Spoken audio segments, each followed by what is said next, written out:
छाड़ी परंपरा के आध्यात्मिक निर्ग्रंथ सूर्य आचार्य श्री शांति सागर महामुनिराज।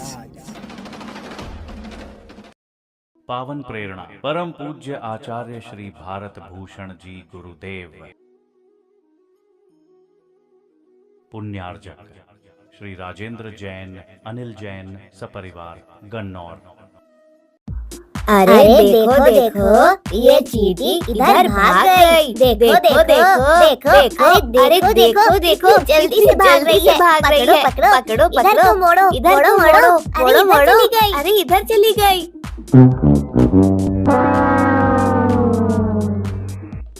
अरे तुम लोग क्या कर रहे हो? ये अच्छी बात नहीं है। क्या चेतना, हम तो चींटियों के साथ खेल रहे थे। अरे तुम खेल नहीं रहे हो। इन चींटियों को पता है कितना भय है तुमसे, कितना डर है।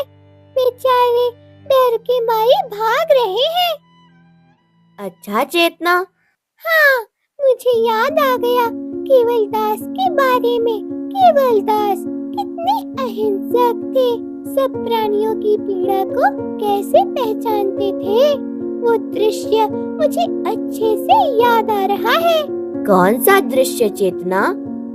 केवलदास का अहिंसा और दया का दृश्य।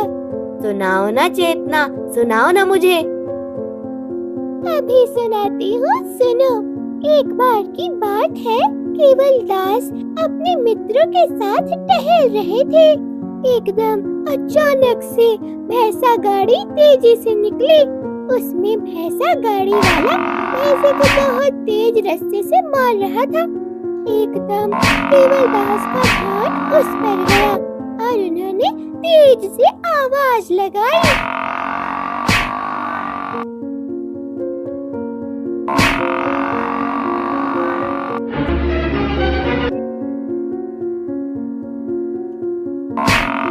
ए भैंसे वाले भैया, जरा ठहरो। कहो बेटा, क्या हुआ? अरे भैया, आपने इतना सारा वजन इस भैंसा गाड़ी पर लाद रखा है। अब बेचारे इस भैंसे से चला भी नहीं जा रहा। ऊपर से आप इतनी सारे रस्से इस पर मारे जा रहे हैं। ये कहाँ की इंसानियत है भैया? ये ठीक नहीं है। अरे भैया, ये इंसान थोड़ी है, भैंसा है भैंसा, इसको क्या फर्क पड़ता है? भैया, बात ऐसी नहीं है। वैसा ही जीव उसके अंदर है, वैसा ही जीव तुम्हारे अंदर है, और वैसा ही जीव हम सब के अंदर है। हमें जरा सी भी चोट लग जाती है, हमें जरा सी भी खरोच लग जाती है, फांस बैठ जाती है, तो हम परेशान हो जाते हैं।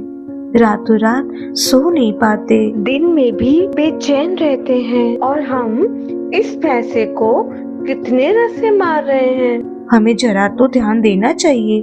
बेचारा इंसान नहीं है तो कम से कम जानवर तो है, जीव तो उसमें भी है ना। दुख दर्द तो उसको भी होता है ना। और दुखी होने पर आंसू तो इनको भी आते हैं। हाँ, ये बात तो है, तुम सही कहते हो।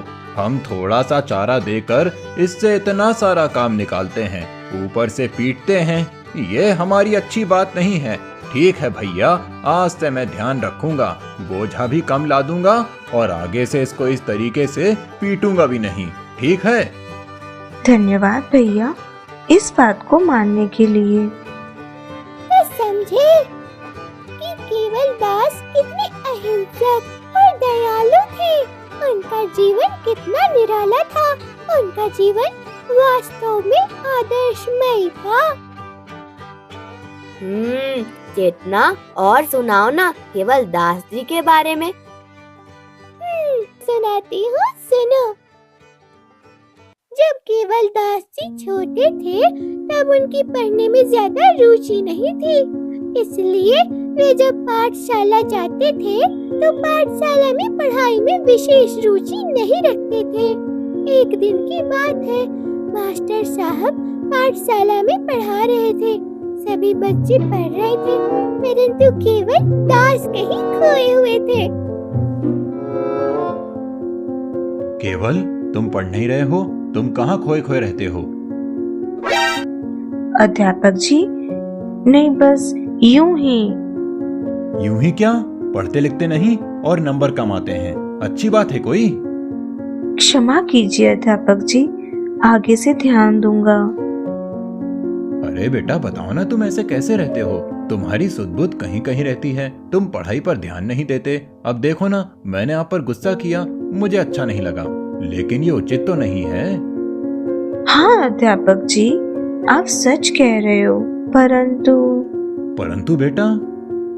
परंतु अध्यापक जी, मैं ये सोच रहा था, व्यक्ति पैदा होता है और मर जाता है, मर कर के पता नहीं कहाँ जाता है, उसके परिवारजन रोते रह जाते हैं, किसी को नजर नहीं आता, और उस समय उस व्यक्ति को मरने के वक्त दुख तकलीफ होती है या नहीं होती?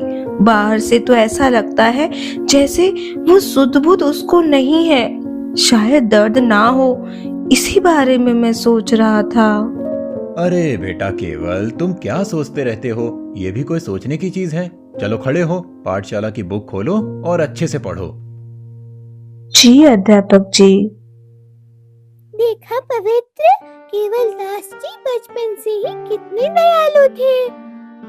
सच चेतना, केवल दास तो वाकई बचपन से ही बहुत महान थे। हाँ पवित्र, उनकी इसी करुणा और सोच ने उन्हें आगे चलकर महान संत आचार्य श्री शांति सागर जी बनने में मदद की। हमें भी उनसे प्रेरणा लेनी चाहिए और सभी जीवों के प्रति दया और करुणा का भाव रखना चाहिए। बिल्कुल चेतना, मैं भी अब किसी जीव को परेशान नहीं करूँगा और सभी जीवों पर करुणा का भाव रखूँगा।